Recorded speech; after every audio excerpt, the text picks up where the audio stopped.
High, আজকে নিয়ে চলে আসলাম আবার একটা টিউটোরিয়াল। এখানে দেখতে পাচ্ছ অলরেডি বিকেল 5টা বেজে গেছে। আমি ভেবেছিলাম বিকেলের মধ্যে মেকআপ লুকটা কমপ্লিট করে কিছু ফটোশ্যুট করব।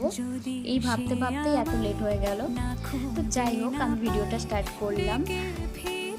এখন এতটাই গরম পড়ে গেছে যে খুব একটা হেভি মেকআপ করা যাবে না, তো সেই কারণে আমি একদম লাইটের মধ্যে মেকআপ একটা করতে চেয়েছি।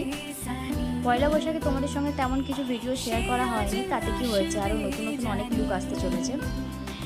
আজকের লুকটা আমি একদমই অন্যরকম রেখেছি। সাধারণত আমি এরকম লুক খুব একটা আমার নিজের ওপরে ট্রাই করি না, আজকেই প্রথম করলাম। এইভাবে কাজল পরে আমাকে কেমন লাগছে দেখতে অবশ্যই কমেন্ট করে জানিও। আজকের আই মেকআপটা আমি একটু অন্যরকম রেখেছি, তো পুরো ভিডিওটা দেখো, দেখলেই বুঝতে পারবে। অ্যান্ড কেমন লাগছে দেখতে অবশ্যই কমেন্ট করে জানিও। আর যদি ভিডিওটা ভালো লেগে থাকে অবশ্যই লাইক, শেয়ার অ্যান্ড সাবস্ক্রাইব করে দিও, আর পাশে থাকা বেল আইকনটা প্রেস করে দিও। দেখা হচ্ছে নেক্সট ভিডিওতে। ততক্ষণ সবাই ভালো থেকো, সুস্থ থেকো। মজার ব্যাপার এটাই, আমি একটা ফটো ভালো তুলতে পারিনি। টাটা।